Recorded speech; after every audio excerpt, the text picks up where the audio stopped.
ছেলের অবস্থাটা দেখেন, কে কোনভাবে আসতেছে, কে কিভাবে ব্যস্ত সময় পার করতেছে।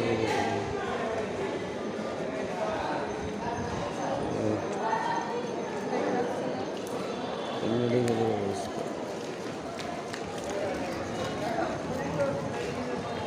যে যে অবস্থায় আছে সে অবস্থায় দেখেন।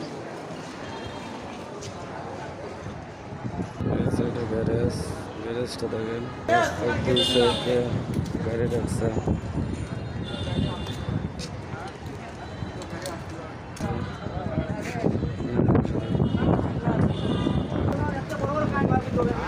সামনে আছে অ্যাম্বুলেন্স, সামনে যাদের অ্যাম্বুলেন্স লাগতেছে আপনি সেই জায়গায় এই সামনের পথে চলে আসবেন।